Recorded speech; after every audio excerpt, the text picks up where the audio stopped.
The war room of the Catherine Empire stretched across half a kilometer of polished obsidian floor.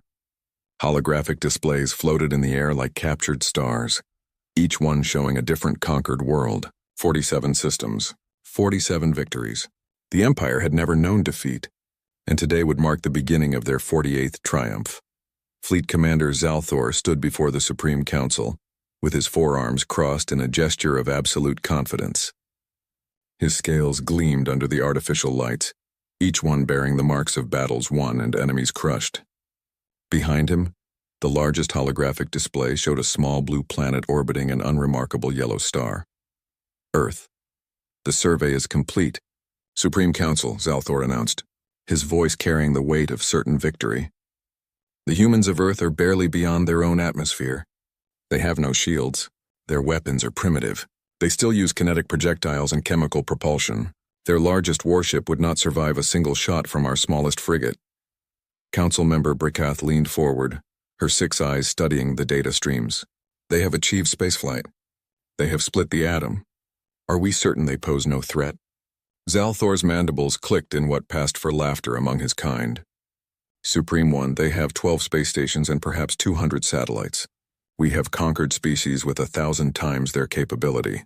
The humans argue among themselves, divided into nearly 200 nations. They cannot even unite their own world. This will not be a war. It will be a harvest. The hologram shifted, showing Earth's cities glowing in the darkness, their power grids spread across continents like veins of light. The planet was rich beyond measure. Rare metals, diverse biology, water in abundance, and 8 billion humans who would serve the Empire or be eliminated. Supreme Leader Krathanak rose from his throne, his massive form casting shadows across the chamber. He had ruled the Empire for 300 cycles, and in all that time he had never questioned a military assessment. How many ships do you require, Commander? For a world this primitive, 50 would be excessive, Supreme Leader. Zalthor's confidence filled the room like radiation, but we should make a statement. Let the galaxy see what happens to those who possess resources the Empire desires. I request 300 warships. A murmur rippled through the council. 300 ships. It was the largest fleet ever assembled against a Tier 3 civilization. Species far more advanced had fallen to forces 1/10 that size. Granted, Krathanak declared. Make it quick. Make it absolute. And Commander, bring me some of these humans alive. I wish to see the species that built such pretty cities before they are put to work in our mines. Zalthor bowed, his heart swelling with pride. This would be the crowning achievement of his career. In a single cycle, perhaps less, Earth would belong to the Empire. His name would be remembered forever as the commander who brought humanity to heel. The fleet assembled in the darkness beyond the Catherine homeworld. 300 vessels ranging from massive dreadnoughts 5 kilometers long to nimble destroyers that could outrun light itself. Each ship bristled with energy weapons capable of glassing a planet. Each crew was trained in the art of subjugation, perfected over centuries of conquest. Zalthor stood on the bridge of his flagship, the Eternal Dominion, and watched his fleet form up in perfect military precision. Behind him, his tactical officer reviewed the invasion plan one final time. The human military is fragmented, the officer reported. They have multiple forces that do not coordinate well. Their largest powers possess nuclear weapons, but these are crude devices that would harm their own planet. Intelligence suggests they will surrender once they see our superiority. And if they don't, asked the ship's second officer, then we demonstrate on one of their cities. The ruins of Paris or New York or Beijing will convince the others. Zalthor's tone was matter-of-fact. He had done this before. The pattern was always the same. Show overwhelming force. Destroy one population center. Accept surrender. Begin exploitation. The fleet entered jump space, tearing a hole in reality itself. The journey to Earth would take 6 weeks. Zalthor spent that time reviewing human culture such as it was. He found them peculiar. They created art and music even in their most impoverished regions. They told stories about heroes who stood against impossible odds. They seemed obsessed with the concept of freedom, whatever that meant to a species that had never known true order. One thing did concern him, though he mentioned it to no one. Humans fought among themselves constantly. Their history was soaked in blood. wars that killed millions, weapons designed for the sole purpose of killing other humans. They had even developed doctrines for something they called total war, where every resource and every citizen became part of the war machine. But that was against each other, Zalthor reminded himself. Against an external threat, against an enemy from the stars, they would crumble. They always did. Fear was universal. The fleet emerged from jump space at the edge of the Sol system, their arrival lighting up every sensor on every human satellite within range. Zalthor allowed himself a moment of satisfaction as he watched the primitive detection systems light up with alarm. Open all frequencies, he commanded. Broadcast in their dominant languages. The message was simple and had been used 47 times before. People of Earth, you have been judged worthy of service to the Catherine Empire. Surrender your weapons and your governments. Comply and your transition will be painless. Resist and we will demonstrate the futility of defiance. You have one planetary rotation to respond. The communications officer looked puzzled. Commander, we are receiving thousands of transmissions. The humans are broadcasting on every frequency. What do they say? Most are panic, Commander. But there is one transmission that keeps repeating from multiple sources. It appears to be their official response. Play it. The voice that came through the speakers was human, male, speaking in their language called English. The translation software rendered it instantly. To the Catherine Empire, we have received your message. We decline. Come and try. Silence fell across the bridge. Officers looked at each other in confusion. In 47 conquests, no species had responded with such simple defiance. There were usually negotiations, pleas for mercy, offers of partial surrender. Zalthor felt a strange sensation ripple through his body. Not fear, he did not know fear, but something close to it. A whisper of doubt. They don't understand, he said firmly. Prepare a demonstration. Target their largest city, Beijing. Charge weapons for a surgical strike on their government district. That will clarify matters. The weapons officer hesitated. Commander, our sensors are detecting unusual activity. The humans are launching thousands of objects into orbit. Small craft, satellites, even what appears to be modified cargo vessels. Irrelevant. They're panicking. Execute the strike. The fleet moved into Earth's orbital space like a predator circling wounded prey. Zalthor watched the blue planet grow larger on his screens and allowed himself to imagine the victory celebrations. 300 ships against a species that couldn't even generate energy shields. This would be over before the cycle ended. The weapons officer called out firing solutions. Energy built in the Eternal Dominion's main cannon. Enough power to vaporize 10 city blocks in an instant. The shot would kill millions and break humanity's will to resist. Fire, Zalthor commanded. The cannon discharged, a beam of pure energy crossing the distance to Earth in a fraction of a second. It struck the atmosphere and began to burn through toward Beijing. And then something impossible happened. The beam scattered, diffused. A network of satellites had positioned themselves in its path, each one detonating in a carefully timed sequence that dispersed the energy across the upper atmosphere. The sky over Beijing lit up like a second sun for 3 seconds, but when the light faded, the city remained intact. What? Zalthor began. Multiple launches from the surface. The tactical officer shouted. Thousands of missiles. Chemical propulsion, but moving fast. Impact in 30 seconds. Shields will hold. They're primitive weapons. But the missiles weren't aimed at his ships. They were aimed at each other. As Zalthor watched in growing horror, the missiles detonated in a carefully orchestrated pattern across orbital space. Nuclear weapons. Dozens of them. The electromagnetic pulse from the blasts washed across his fleet like a wave. Shields flickered. Electronics screamed. 3 destroyers lost power completely, their systems fried by the intensity of the pulse. And in that moment of confusion, as his fleet struggled to compensate, the humans struck. They came from everywhere at once. Small craft that had been disguised as debris. Modified shuttles packed with explosives. Even humans in primitive spacesuits, hundreds of them, launched from railguns on the surface. They flew toward the fleet like bullets, and many died in the void. But those who reached the ships clamped onto hulls and began cutting their way inside. Boarders! Someone screamed. They're boarding the ships! Zalthor couldn't process it. Boarding actions were a relic of ancient warfare. No species had attempted such a tactic in millennia. It was suicide. The humans would die by the thousands. But they kept coming. Alarms blared across the fleet. Ship after ship reported breaches. Human soldiers were inside their vessels, fighting in corridors, dying in droves, but always pushing forward. Zalthor listened to the reports in stunned disbelief. Destroyer Krath's Fist reports 50% casualties. Humans are using weapons they shouldn't have. They're jamming our communications. They're everywhere. A new sound filled the command channel. Singing. The humans were singing as they died. War songs. Battle hymns. Songs about death and glory and never surrendering. All ships pull back to defensive formation, Zalthor ordered, his voice tight. Execute emergency jump protocols.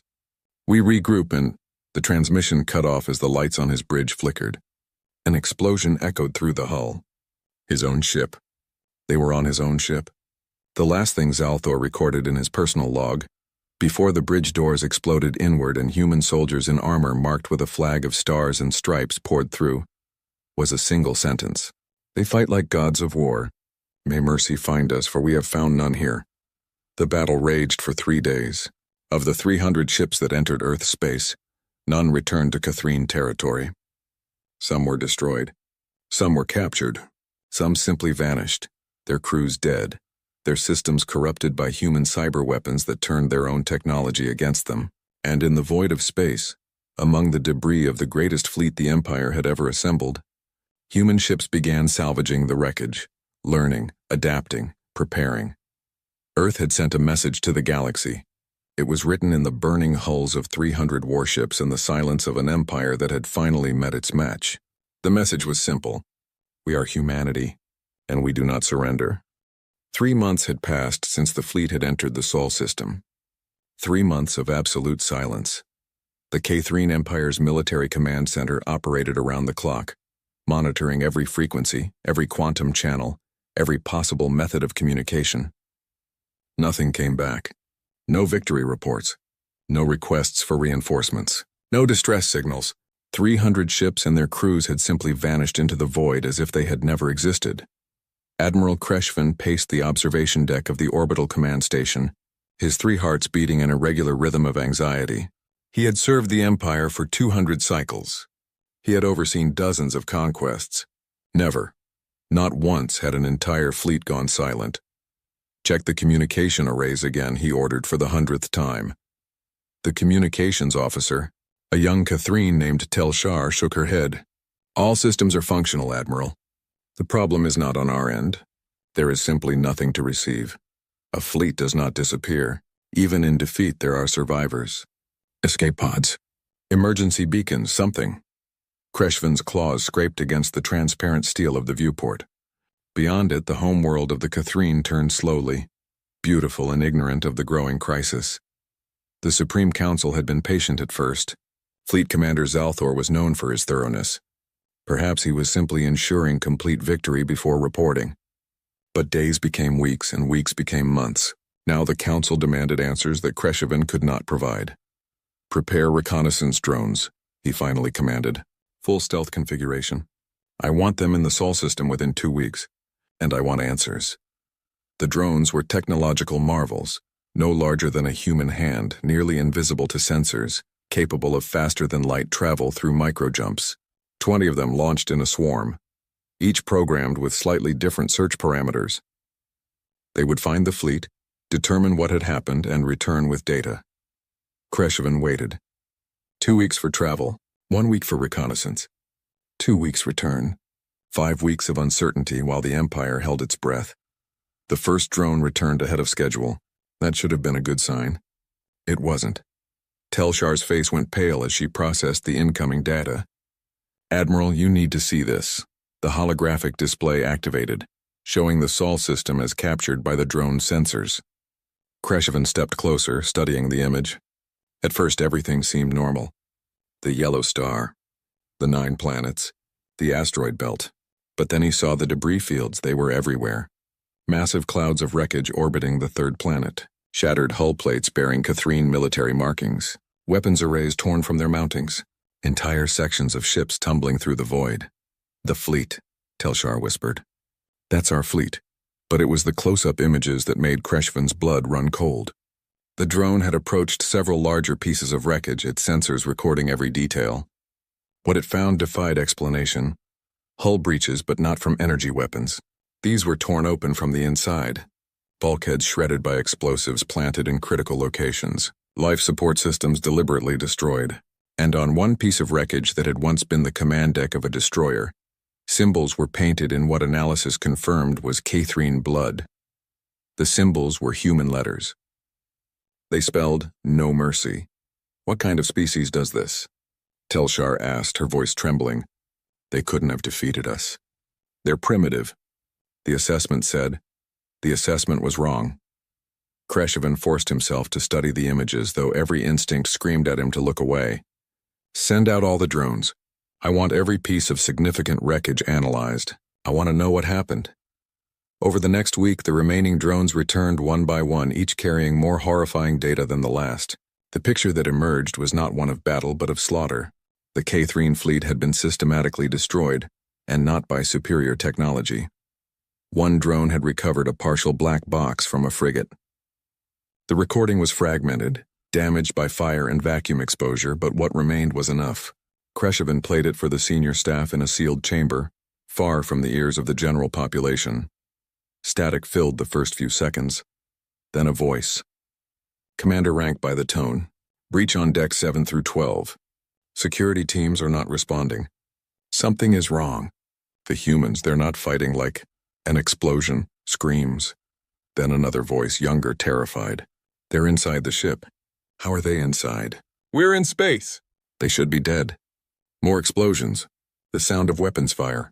Then a human voice speaking in their language, raw with aggression. The translation came through cold and mechanical. For New York, for Mumbai, for every person you plan to enslave. The Catherine voice again, now edged with panic. They won't stop. We've killed dozens of them, but they keep coming. They're in environmental systems. They're in engineering. They're... A scream, cut short. Then silence, except for a distant sound. Singing. Human singing. The melody strange and haunting. The recording ended. No one in the chamber spoke for a long moment. Crusade replayed the recording, listening carefully to every detail. The humans had boarded the ships. Somehow, impossibly, they had reached vessels in space and fought their way inside. And they had done this not to one ship, but across the entire fleet. What were they singing? Asked one of the tactical officers. Telshar checked the translation database. It's called a battle hymn. Humans have many of them. This one is titled The Marine's Hymn. It's about warriors who fight in air, land, and space. There's a line that translates roughly to, "We have fought in every clime and place where we could take a gun." They're insane, someone muttered. Crusade shook his head slowly. No, there's something worse. They're committed. More drones returned with more evidence. One had captured images of the human orbital infrastructure. In 3 months, they had transformed their near-space environment. Stations that had been simple research facilities were now armed fortresses. Salvage Catherine technology was everywhere, already integrated into human systems. They had taken the weapons, the shields, the drives from the destroyed fleet and were using them. The humans were learning. Fast, another recording was recovered. This one from a Catherine soldier's personal device. It showed the interior of a ship's corridor. Human soldiers advanced in tight formation, their movements precise and professional. They wore armor cobbled together from human and Catherine materials. Their weapons were primitive kinetic firearms augmented with captured energy cells. What struck Crusade was not their equipment, but their faces. He could see their expressions through the transparent visors of their helmets. They were not afraid. They were angry, focused, determined. And worse, they were coordinated in a way the intelligence reports had said was impossible for humans. They united, Telshar said, voicing what everyone was thinking. The report said they were divided into competing nations, that they could never work together, but they're fighting as one force. Crusade accessed the drone data again, looking at the broader patterns. Human military forces from dozens of nations were operating in perfect coordination. Ships with different flags worked side by side. Languages that human couldn't normally understand flowed through translation systems. The threat had unified them in a way nothing else ever had.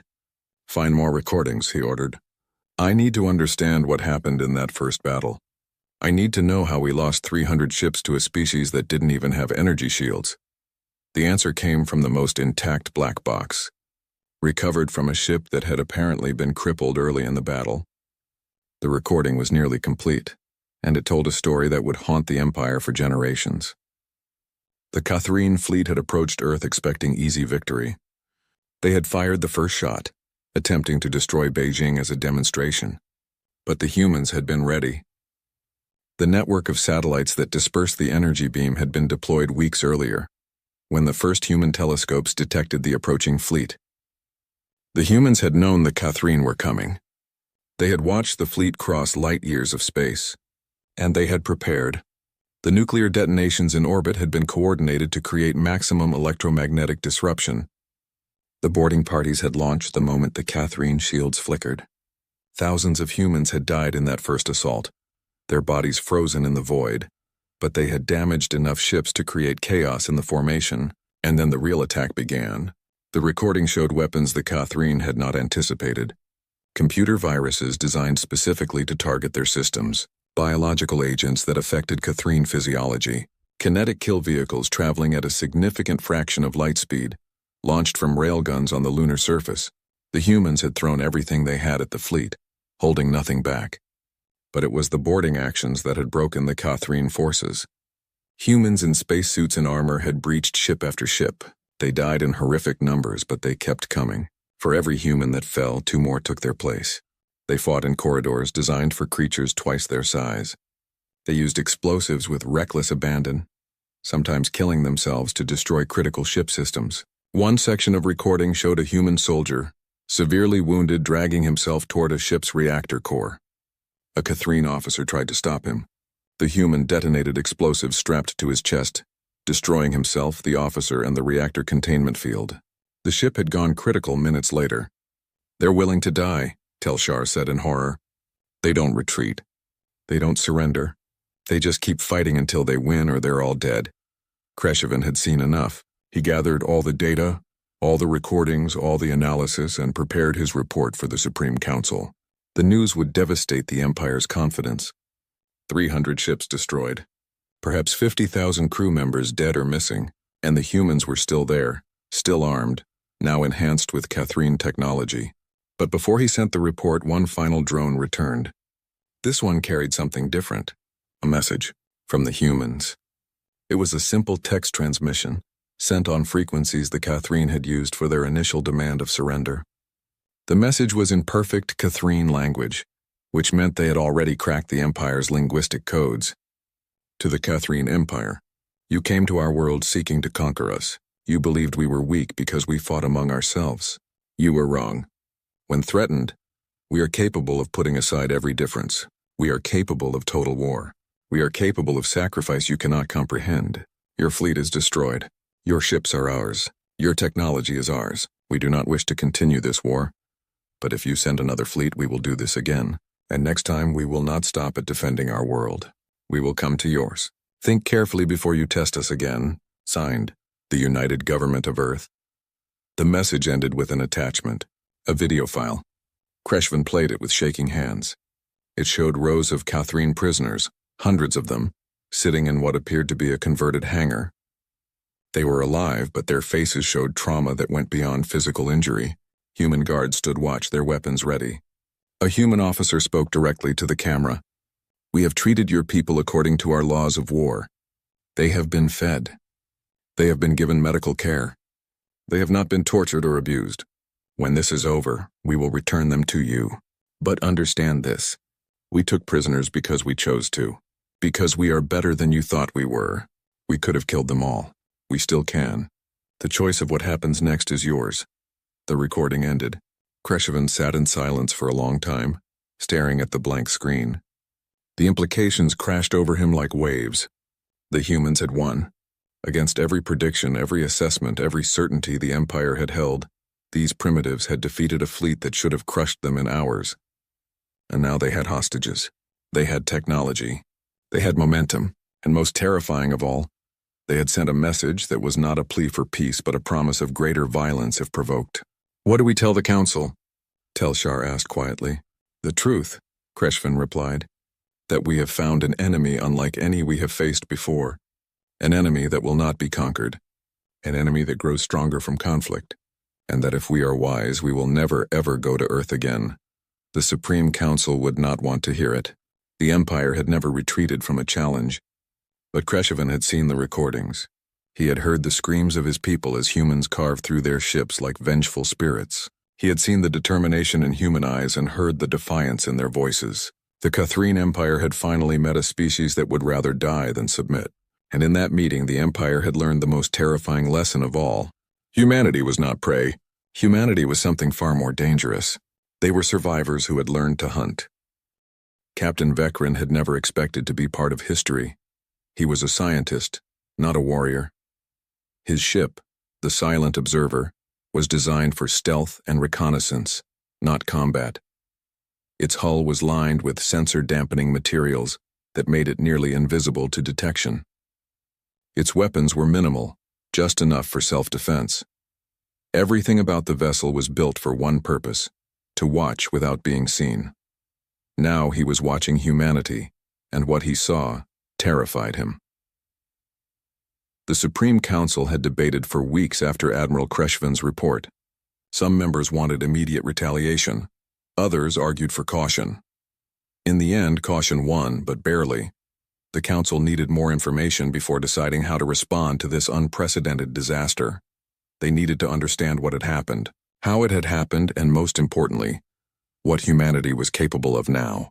That was where Vekrin came in. His mission was simple in theory but dangerous in practice. Enter the Sol system undetected, observe human activity, gather intelligence on their current capabilities, avoid contact at all costs, and return with answers. The Silent Observer emerged from jump space at the edge of the Sol system, far beyond the orbit of the outermost planet. Vekrin had chosen the entry point carefully, using gravitational shadows and radiation from the local star to mask their arrival. For now, they were just another piece of cosmic background noise. Begin passive scans, he ordered. No active sensors. I don't want them to know we're here. His science officer, a brilliant female named Shaleen, activated the observation systems. Instantly, the ship's computers began processing incoming data from across the electromagnetic spectrum. What they found made everyone on the bridge stop and stare. Captain, Shaleen said slowly, the system is completely different from what our intelligence showed. The holographic display updated, showing the inner solar system. 3 months ago, there had been a handful of space stations orbiting Earth and a few research outposts on the Moon. Now there were hundreds of structures, battle stations bristling with weapons, shipyards actively constructing vessels, mining operations on asteroids that had been untouched before.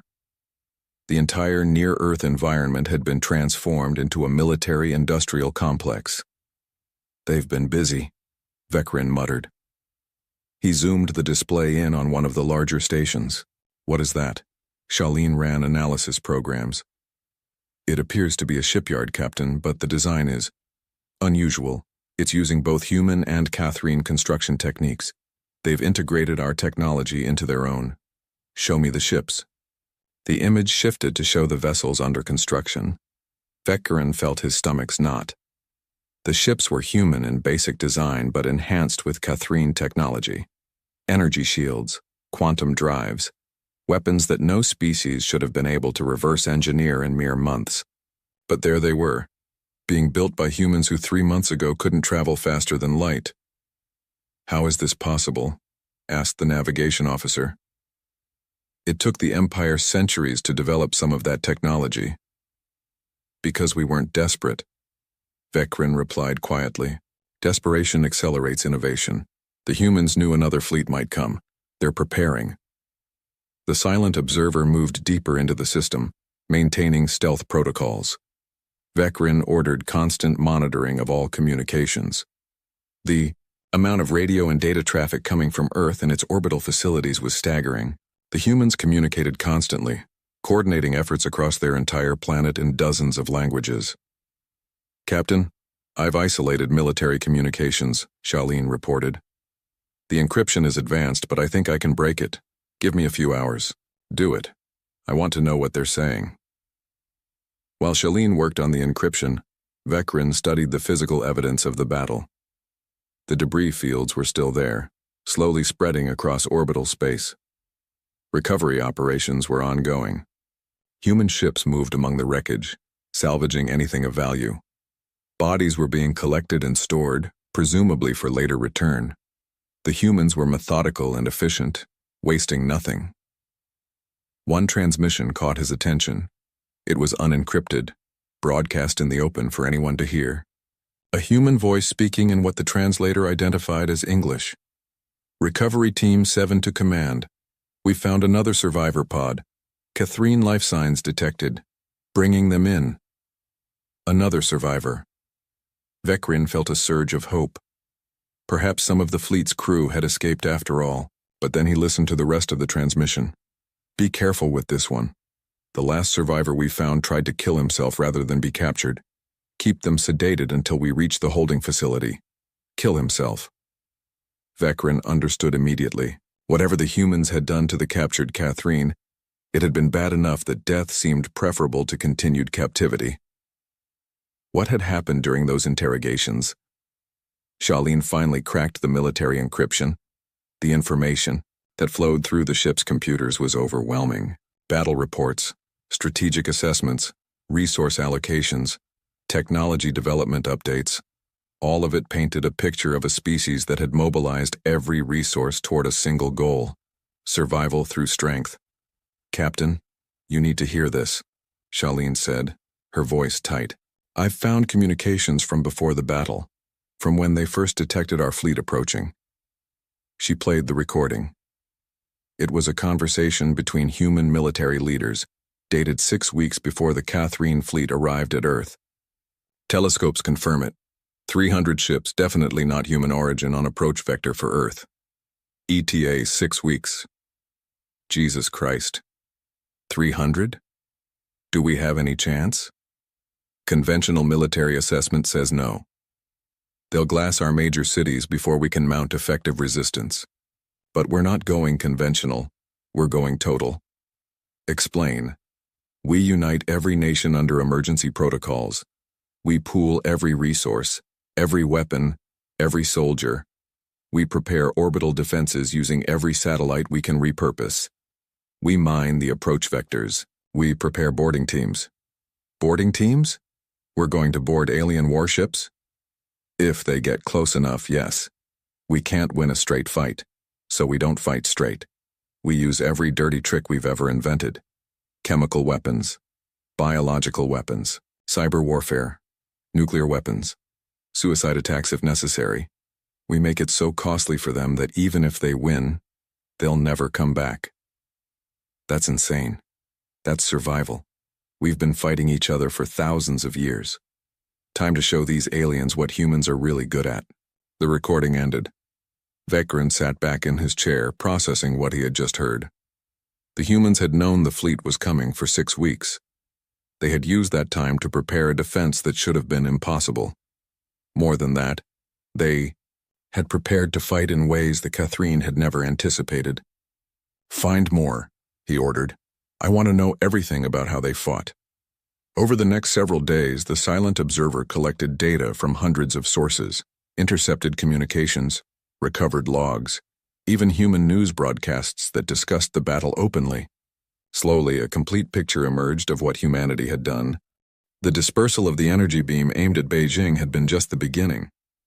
Every nation on Earth had contributed to the defense. Russian nuclear weapons created the electromagnetic pulse. Chinese railguns on the moon provided kinetic strikes. American cyber warfare teams launched virus attacks on Catherine computer systems. European nations coordinated the logistics. African nations provided rare earth minerals for emergency weapon production. Asian manufacturing centers worked around the clock to produce equipment. But it was the boarding actions that had decided the battle. Humans had trained for weeks on how to breach a spaceship in zero gravity. They had studied every piece of intelligence about Catherine anatomy to find weak points. They had designed weapons specifically to penetrate Catherine armor. And they had recruited volunteers who understood they would probably die. Thousands had volunteered. Tens of thousands. One recording showed a briefing to a boarding team. The human officer's words were blunt and honest. You're probably not coming back. The enemy ships are designed to kill boarders. You'll face superior numbers in confined spaces. Your chances of survival are less than 20%.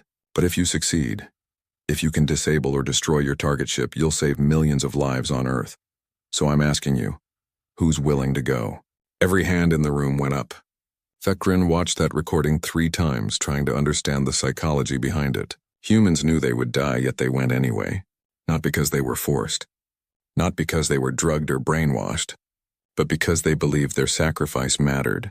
They have a concept they call the greater good, Shaleen explained after researching human philosophy. The idea that individual survival is less important than the survival of the group. In their history, countless humans have died to protect others. They call it heroism. It's suicide, the tactical officer said. No, Vekrin corrected. Suicide is meaningless death. This is sacrifice with purpose. It's far more dangerous. The silent observer continued its observations, moving carefully through the system. Vekrin wanted to get closer to Earth itself, to see the planet that had defied the Empire. But that required extreme caution. Human sensor networks were far more sophisticated now. Upgraded with Catherine technology, they were detected anyway. The alarm came without warning. Shaleen's console lit up with proximity alerts. Captain, we have company. 3 human ships, they've changed course to intercept us. That's impossible. We're in full stealth mode. Apparently it's not impossible anymore, Captain. They're hailing us. Vekrin's hearts raced. Being detected meant potential capture or destruction. But he had to know. Put it through. The human voice that came through the speakers was calm and professional. Unknown vessel. This is Earth Defense Cruiser Defiant. We know you're there. Power down your weapons and prepare to be boarded for inspection or we will fire. You have 60 seconds to comply. The Defiant. Vekrin pulled up information on the ship. It was one of the new hybrid vessels, human frame with Catherine systems. Fast, well-armed, and closing rapidly. How did they find us? He demanded. Shaleen was frantically analyzing sensor data. They're using a detection method we haven't seen before. It's based on quantum field fluctuations. They must have developed it from captured technology. Captain, our stealth systems are useless against it. Vekrin made a decision. They had learned enough. Staying meant capture, and he had no illusions about what human interrogation would be like. Prepare emergency jump. Get us out of here. Jump drive needs 2 minutes to charge. Then buy me 2 minutes. Evasive maneuvers. The silent observer accelerated, trying to put distance between itself and the approaching human ships. But the Defiant was faster.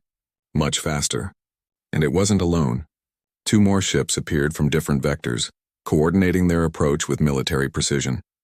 They're trying to box us in, the tactical officer reported. Captain, they're good. Really good. Of course they were. Humans had been fighting each other in 3 dimensions for decades.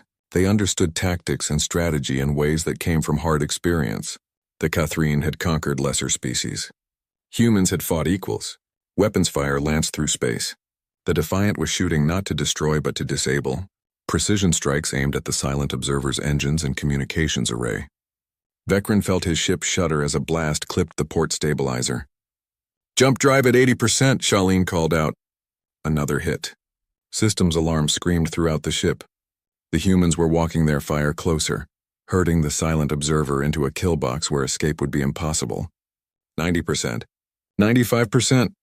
The human voice came through again. Final warning. Power down or be destroyed. 100%. Jump drive ready. Go, Vekrin shouted. Reality twisted. The silent observer tore a hole in space and vanished, leaving the human ships behind.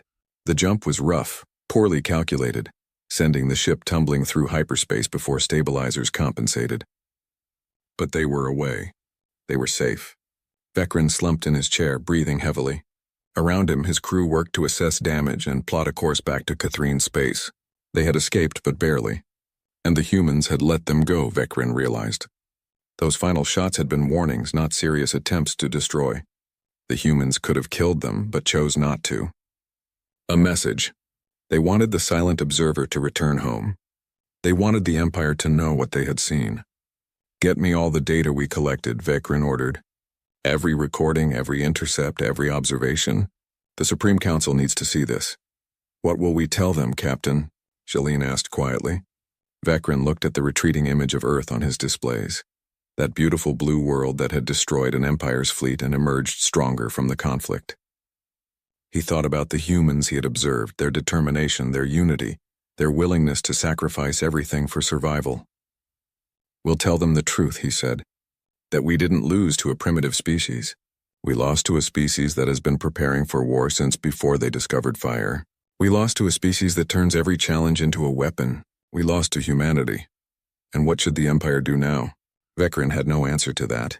The traditional response would be to send a larger fleet, to overwhelm the humans through sheer numbers. But he had seen how quickly they learned, how rapidly they adapted. In 3 months they had gone from chemical rockets to quantum drives. What would they be capable of in a year? In 5 years? "That's for the Council to decide," he finally said. "But if they ask my opinion, I'll tell them to leave Earth alone. Because the next time we go there, the humans won't be defending their home. They'll be bringing the war to us." The silent observer limped toward home, carrying data that would change everything the Catherine Empire believed about itself and its place in the galaxy. Somewhere behind them, humanity continued building, learning, preparing for whatever came next. The age of easy conquest was over. A new power had emerged, forged in the fire of desperate survival, and that power had a name that would soon echo across the stars: humanity. The Grand Council chamber had never been so silent. Captain Vekrin stood at the center of the massive room, surrounded by holographic displays showing the data his ship had collected from the Sol system. Above him, arranged in ascending tiers that reached toward the domed ceiling, sat the Supreme Council of the Catherine Empire. 50 of the most powerful individuals in known space, their faces grave as they absorbed the information being presented. Supreme Leader Krathnak sat on the highest throne, his ancient eyes fixed on the human ships displayed in the hologram. He had ruled for 3 centuries. He had overseen the conquest of 47 star systems. Never in his long reign had he faced a situation like this.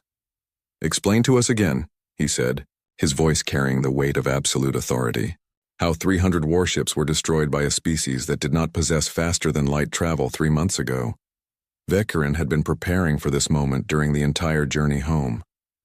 He had rehearsed his words, organized his evidence, and steeled himself for the disbelief he would face. The Council would not want to believe that the Empire's greatest fleet had been crushed by primitives. They would look for excuses, for explanations that preserved their worldview, but there were no comfortable explanations. Only the brutal truth. "Supreme Leader, Council members," Vekrin began, "the humans defeated our fleet because we fundamentally misunderstood what kind of species they are. Our intelligence assessments were based on their technological level, but we failed to evaluate their tactical sophistication, their strategic thinking, and most critically, their psychology." He activated the first recording, the one that had been recovered from Fleet Commander Zalthor's ship. The Council watched as human boarding teams carved through Catherine defenses with brutal efficiency. They heard the screams. They saw the carnage. Several Council members shifted uncomfortably in their seats. "The humans knew we were coming 6 weeks before we arrived," Vekrin continued. "Their telescopes detected the fleet while we were still in deep space. They used that time to prepare a defense that exploited every weakness in our tactics." "Impossible," Council member Braycath interrupted. "Our approach was classified. Even if they detected ships, they couldn't have known our capabilities or our intentions." Vekrin had anticipated this objection. They assumed the worst-case scenario and planned accordingly. They prepared for an enemy with superior technology, superior numbers, and hostile intent. And they prepared to fight not a limited war, but what they call total war. He brought up another display, showing human military doctrine. Total war is a concept where every resource, every citizen, every industry is mobilized toward victory. Nothing is held back. No sacrifice is too great. The humans have refined this concept over thousands of years of fighting each other. The next recording showed the human boarding teams being briefed before their mission. The Council watched as volunteers raised their hands, knowing they were accepting near certain death. Vekrin could see the confusion on some Council members' faces. Why would anyone volunteer to die? Human psychology is built around something they call tribalism, Vekrin explained. When threatened from outside, they will set aside internal differences and unite against the common enemy. We attacked Earth expecting to find 200 divided nations. Instead, we found 8 billion humans fighting as one force. Admiral Crusade, who had sponsored Vekran's reconnaissance mission, spoke up. Captain, show them the weapons analysis. Vekran nodded and brought up technical data. The humans used multiple attack vectors simultaneously. First, electromagnetic pulse weapons to disrupt our shields. Then kinetic strikes from railguns on their moon. Then cyber attacks specifically designed to exploit vulnerabilities in our computer systems. And finally, massed boarding actions. How did they board ships in space? Another council member asked. They had no spacecraft capable of matching our speed. They didn't need to match our speed, Counselor. They launched humans directly from railguns and rocket platforms. Thousands of them, wearing primitive spacesuits and carrying explosives. Most died in the void, but enough survived to reach our ships. And once inside, they used tactics learned from centuries of urban warfare. Vekran showed footage of humans fighting in the corridors of a Catherine destroyer. They moved in coordinated teams using cover effectively, communicating constantly. They threw grenades around corners and used shaped charges to blow through bulkheads. They were outmatched in size and strength by Catherine soldiers, but they compensated with superior tactics and an absolute refusal to retreat. They took casualties at a ratio of 10-1, Vekran said quietly, but they kept coming. For every human we killed, 2 more appeared. They fought in shifts, never allowing our crews to rest or regroup. They sabotaged life support, destroyed power systems, and specifically targeted command and control centers. The council watched in silence as the recordings showed ship after ship falling to human assault teams. Sometimes the ships were destroyed completely. Other times they were captured, their crews killed or taken prisoner. The pattern was always the same: relentless, coordinated assault followed by systematic destruction of resistance. Show them the prisoners, Krathnak commanded. Vekran hesitated, then complied. The footage showed Catherine captives in human detention facilities. They were alive and appeared physically healthy, but their eyes held a haunted look that spoke of psychological trauma. Human guards stood watch, but they weren't abusive. They were simply present, a constant reminder of defeat and captivity. We estimate the humans took approximately 500 prisoners, Vekran reported. They have treated them according to their laws of war, which forbid torture and require humane treatment. However, the interrogations were effective. He showed the council records of what the prisoners had revealed under questioning. The humans had learned everything about Catherine military organization, fleet tactics, technological capabilities, and most dangerously, the locations of imperial worlds, all without using physical torture, relying instead on psychological pressure and clever questioning. They recorded everything, Vekran said. Every battle, every interrogation, every moment of our defeat. And they broadcast it, not just to us, but to every species within communications range. They wanted the galaxy to know what happened when someone tried to conquer Earth. He played the human message, the one directed at the Catherine Empire. The council listened as the human spokesman calmly explained that they were ready to return prisoners, ready to negotiate peace, but also ready to continue the war if necessary. The threat was clear: attack again, and we will bring the war to your worlds. Supreme Leader Krathnak was silent for a long moment. Then he asked the question everyone was thinking. What are they capable of now? Vekran brought up the latest observations from the Sol system. In 3 months, they have reverse-engineered our shield technology, our quantum drives, and our energy weapons. They are building warships that combine their tactical doctrine with our technology. Conservatively, within 1 year, they will have a fleet capable of projecting power beyond their solar system. Within 5 years, they could threaten Catherine space. The council chamber erupted in angry voices. Some members demanded immediate retaliation. Others argued for caution. The debate raged until Krathnak raised one massive hand for silence. What is your assessment, Captain? What should the Empire do? Vekran had known this question was coming. He had an entire journey home to consider his answer. As a military officer, he should recommend overwhelming force. As a scientist, he knew what the data showed. Supreme Leader, I believe we face 3 options. First, we could send a larger fleet, perhaps 2,000 ships, and attempt to overwhelm Earth through sheer numbers. But the humans are learning fast. They will adapt to whatever we send.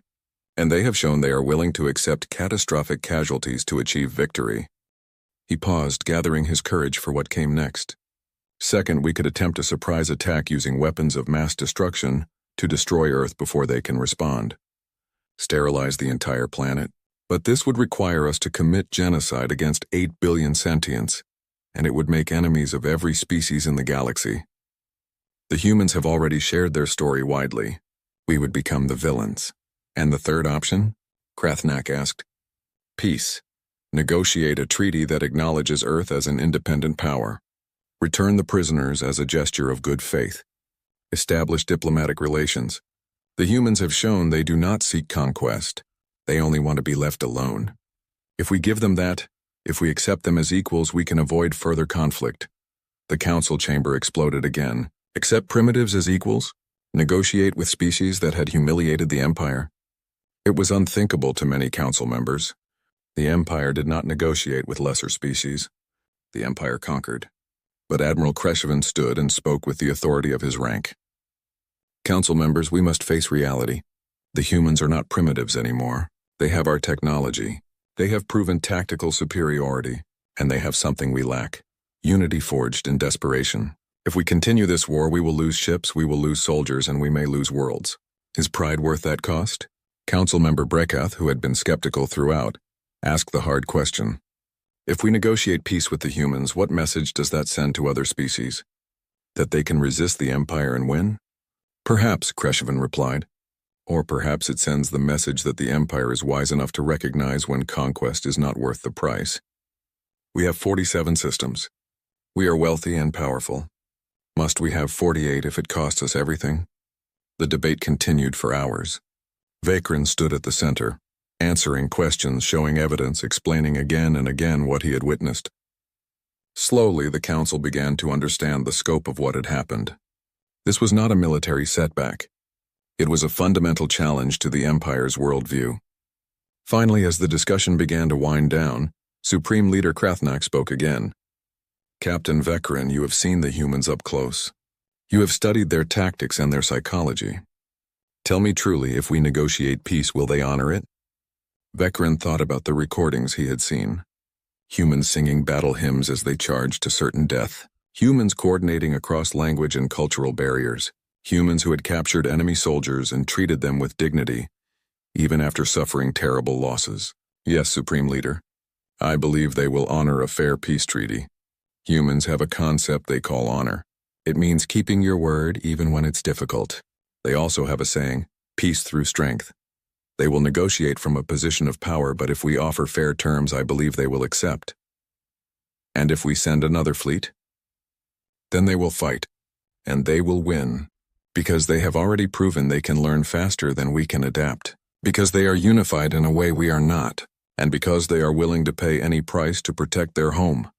Krathnak sat back in his throne, his ancient face unreadable. Around him, the council waited for his judgment. The decision he made would affect the Empire for generations. Attack and risk everything. Negotiate and accept limitations to imperial power. Or do nothing and hope the humans remained in their own system. We will vote, Krathnak finally declared. But first I want every council member to watch all of Captain Vakrin's recordings. See what I have seen. Understand what we face. Then we will decide the future of the Catherine Empire. Vakrin bowed and stepped back. The council would deliberate and eventually they would vote. But he had done his duty. He had shown them the truth, no matter how uncomfortable that truth might be. As he left the chamber, Shaleen was waiting for him. How did it go, Captain? As well as could be expected. They're scared, good. Fear breeds caution, and caution might keep us alive. Do you think they'll choose peace? Vakrin looked up at the stars visible through the station's dome. Out there, somewhere in the vast darkness, was a small blue planet inhabited by a species that had learned to fight before they learned to build. A species that had looked at certain defeat and decided to fight anyway. A species that was even now preparing for the possibility that the Empire might return. I hope so, he said quietly. Because if they don't, if we go back to Earth with another fleet, we won't be fighting a primitive species anymore. We'll be fighting an enemy that knows how to beat us, and that enemy will not stop at defending their home. They'll bring the war to us, and we'll lose. The truth hung in the air between them, heavy and undeniable. The age of easy conquest was over. Humanity had seen to that. Now the only question was whether the Catherine Empire was wise enough to accept the new reality before it was too late. 1 year had passed since the Battle of Earth, as humans now called it. 1 year since the Catherine Empire had lost 300 ships and learned that the galaxy was not theirs to command. 1 year of debate, deliberation, and dawning realization that the universe had changed forever. The Supreme Council had voted narrowly to pursue peace, not because they wanted to, but because the alternative was unthinkable. In the months following that decision, the Empire had watched Earth's development with growing unease. Human ships now patrolled the Sol system with confidence. Human technology advanced at a pace that defied understanding, and human messages to the galaxy spoke of cooperation and mutual defense, not conquest. But the humans had also kept their word. Catherine prisoners had been returned, healthy if traumatized. No human ships had entered Imperial space without permission. The threats had been clear, but the actions had been measured. Earth was extending an olive branch while keeping a sword close at hand. Now representatives from both sides would meet to negotiate terms. The location chosen was neutral space, a system equidistant from both Earth and the Catherine home world. And the humans had made it clear. They would come in force, not to threaten, but to show they could not be intimidated. Admiral Crusade commanded the Catherine delegation. His ship, the Eternal Vigilance, was accompanied by 20 escorts, a show of strength but not aggression. He stood on his bridge watching the human fleet emerge from faster-than-light travel, with a mixture of awe and dread. There were 50 ships in the human formation. Each one was different, reflecting the diverse nations that had united to build them. Some were sleek and modern, others looked cobbled together from salvaged technology, but they all shared one characteristic. They radiated competence. These were not the ships of a species playing at space warfare. These were warships built by people who understood violence. "They're hailing us, Admiral," the communications officer reported. "Except," the view screen activated, showing a human female in what appeared to be a military uniform. Her skin was dark, her hair cut short in a style Crusade had learned indicated military service.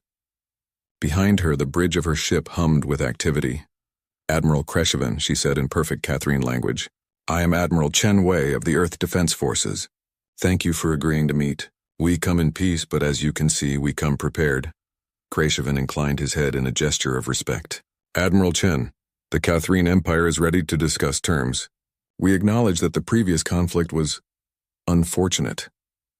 Chen's expression didn't change, but Crusade caught a flash of something in her eyes. Anger, perhaps, at the casual dismissal of 80,000 human deaths. But she controlled herself. "Yes, unfortunate. Let's make sure it never happens again. I'm transmitting coordinates for the negotiation station. Shall we proceed?" The station was small, built by neutral traders who operated in this region of space. It had conference facilities designed to accommodate multiple species. Crusade arrived with a delegation of 10, including Captain Vekrin, who had become the Empire's leading expert on human psychology. The human delegation was the same size, led by Admiral Chen and including diplomats from multiple Earth nations. The first meeting was formal and tense. Both sides presented their positions.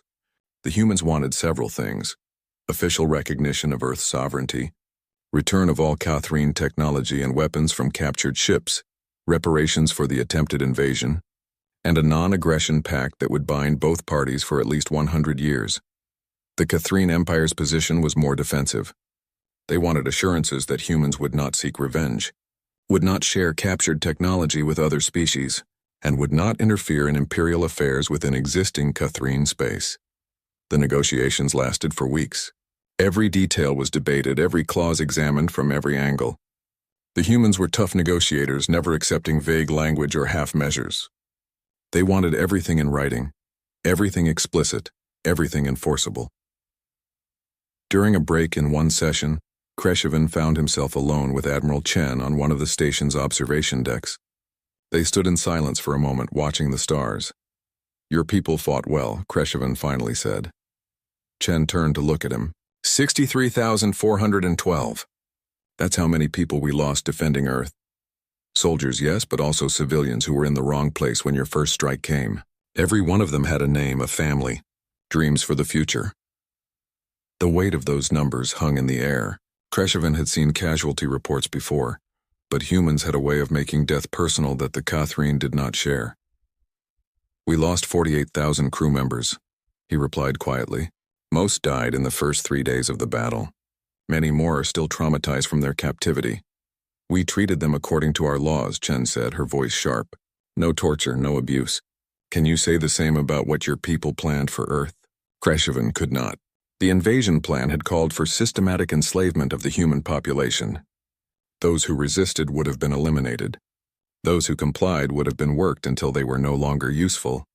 It was the Empire's standard approach used on 47 previous worlds. No, he admitted. We cannot. Chen nodded, seeming to appreciate the honesty. Then let me be clear about something, Admiral. We don't want to be your enemies. We don't want to conquer your worlds or enslave your people. We just want to be left alone.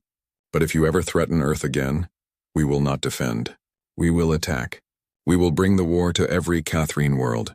We will make you feel what we felt when we saw your fleet approach our home. Do you understand? I understand. 1 year had passed since the Battle of Earth, as humans now called it. 1 year since the Catherine Empire had lost 300 ships and learned that the galaxy was not theirs to command. 1 year of debate, deliberation, and dawning realization that the universe had changed forever.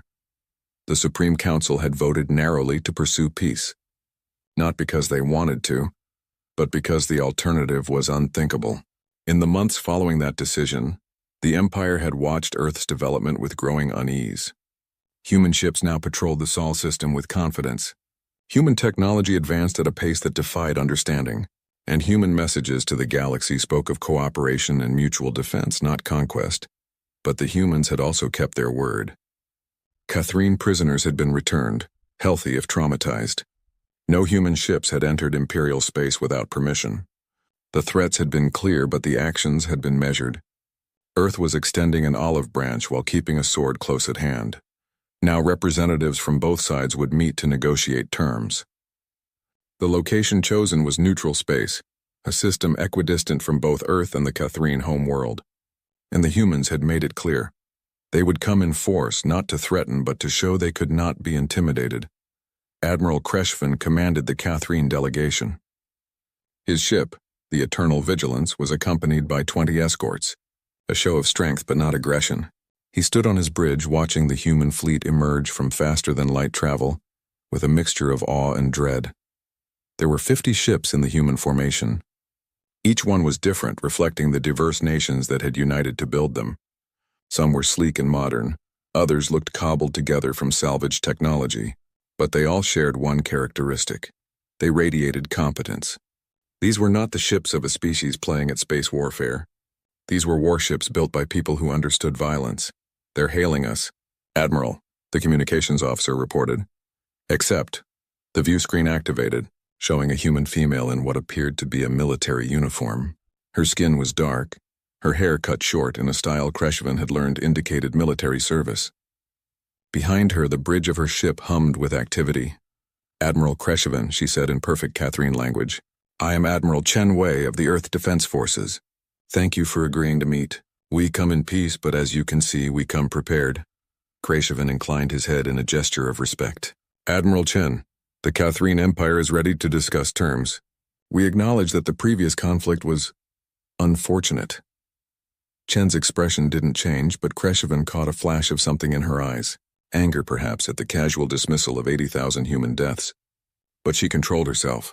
Yes, unfortunate. Let's make sure it never happens again. I'm transmitting coordinates for the negotiation station. Shall we proceed? The station was small, built by neutral traders who operated in this region of space.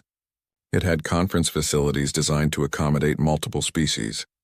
Crusade arrived with a delegation of 10, including Captain Vekrin, who had become the Empire's leading expert on human psychology. The human delegation was the same size, led by Admiral Chen and including diplomats from multiple Earth nations. The first meeting was formal and tense. Both sides presented their positions. The humans wanted several things: official recognition of Earth's sovereignty, return of all Catherine technology and weapons from captured ships, reparations for the attempted invasion, and a non-aggression pact that would bind both parties for at least 100 years. The Catherine Empire's position was more defensive.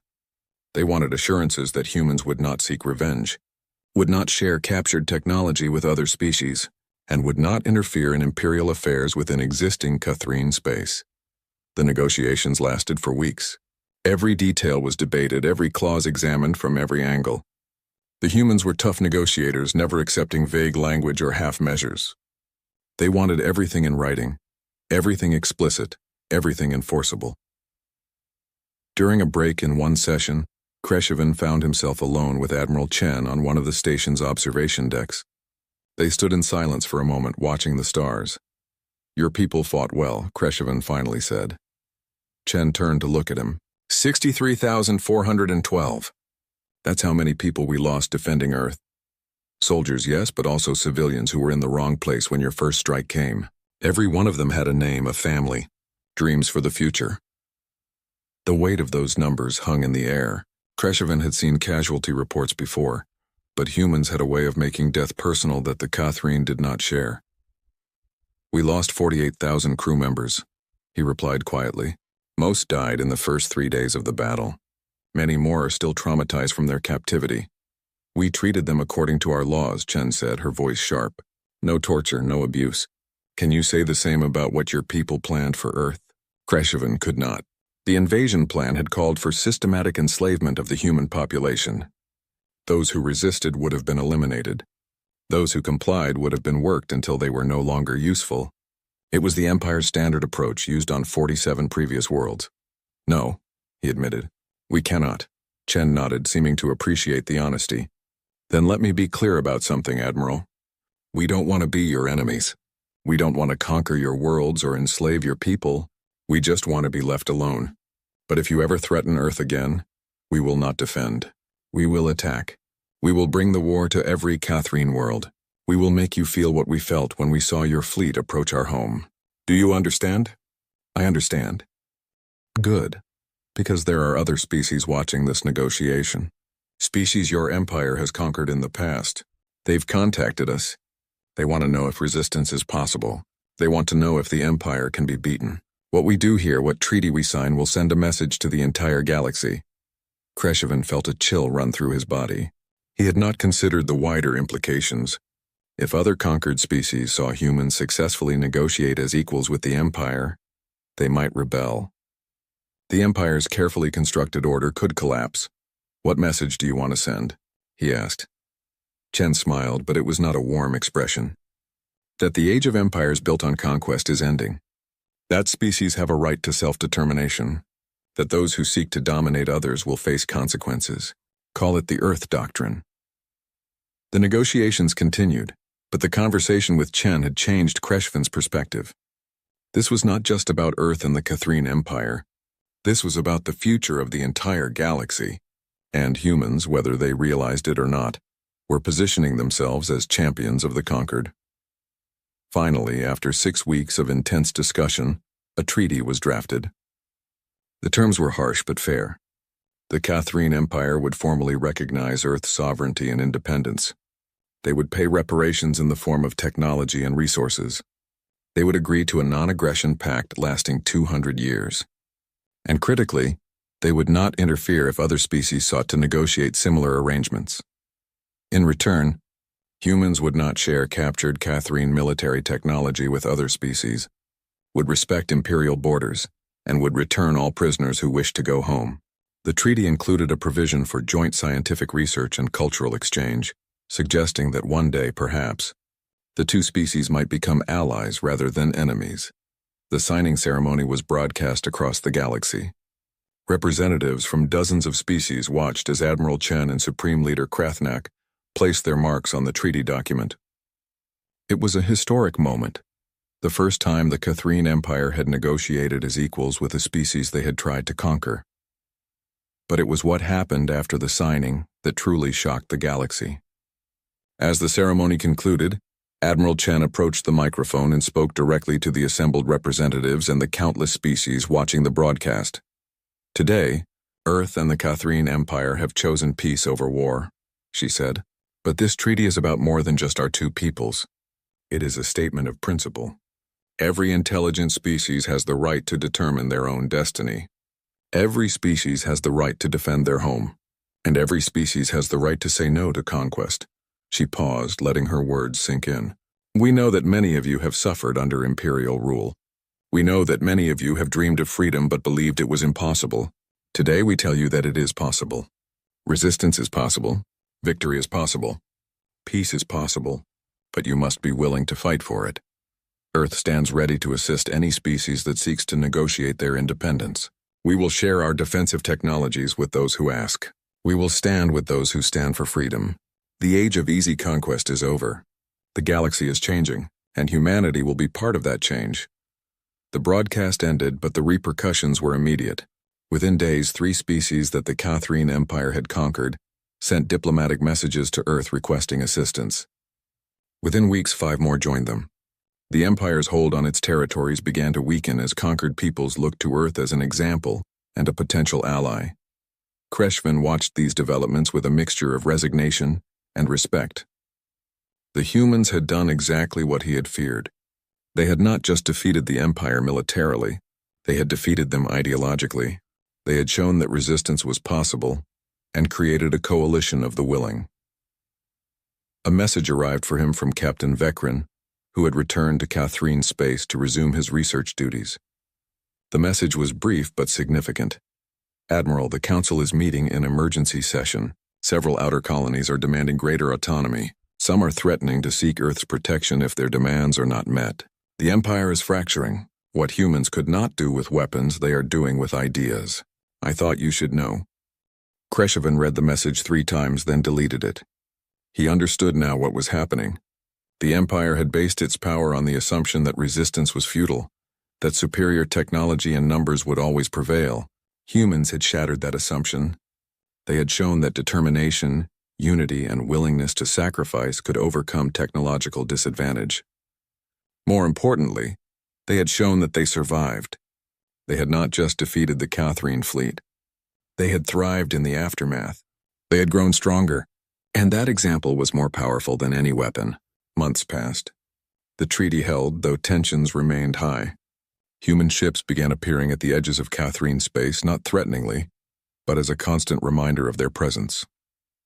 More species negotiated independence or greater autonomy from the Empire. Some even joined together in a loose coalition, with Earth as an informal leader. The galaxy was reorganizing itself around a new principle: mutual defense and cooperation rather than conquest and domination. It was messy and chaotic, but it was also hopeful in a way the old order had never been. Crusade found himself thinking about a human saying he had learned during the negotiations. It came from their ancient history, spoken by a leader named Theodore Roosevelt. Speak softly and carry a big stick. Humans had proven they had a very big stick.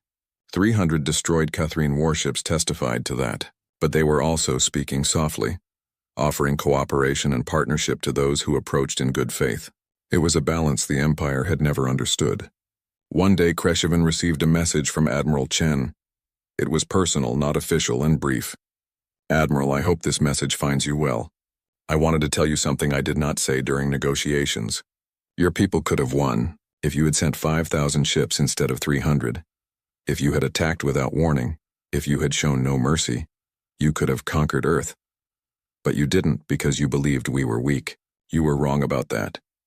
But you were also wrong about something else. Strength is not just about weapons or numbers. It's about will. It's about what you're willing to endure and what you're willing to sacrifice. Your empire had numbers. We had will. That made all the difference. I hope we never have to test that equation again. But if we do, I hope you remember what happened last time. Peace, Admiral Chen. Crusade stared at the message for a long time. She was right, of course. The Empire could have won through overwhelming force. But they had been arrogant, and that arrogance had cost them everything. He composed a reply, carefully choosing his words. Admiral Chen, your words are wise, and I will not forget them. The Empire learned a harsh lesson about underestimating opponents. We will not make that mistake again. But I hope, as you do, that we never need to test ourselves against each other in combat. There is enough universe for both our peoples. Perhaps one day we will be allies rather than former enemies. Until then, I remain respectful of your people and cautious of your capabilities. Admiral Crusade. He sent the message and turned back to his duties. The Empire was changing, adapting to a new reality where conquest was no longer simple or safe. Some welcomed the change. Others resisted it. But everyone understood that the galaxy had fundamentally shifted. And at the center of that shift was a small blue planet orbiting an unremarkable yellow star, a planet whose people had looked at impossible odds and decided to fight anyway, a planet that had paid a terrible price for victory but emerged stronger from the crucible. Earth. The Catherine Empire had 50 ships for every human vessel. They had technology developed over millennia. They had conquered 47 star systems. But none of that had mattered when they faced a species that refused to surrender. Crusade understood now why no survivors of the Earth assault had returned to tell a terrifying story. It was because humanity had written a different story, one where they were not victims but victors, one where they had taken the worst the galaxy could throw at them and survived, one where they had turned defense into offense and weakness into strength. And that story was spreading across the stars, inspiring others, changing everything. The Empire would endure, but it would never be the same. Because now every species knew the truth. Conquest was not inevitable. Resistance was possible. And somewhere in the cosmos, humanity stood ready to prove it again if necessary. The age of easy empires was over. The age of Earth had begun. And in the end, that was the most terrifying story of all.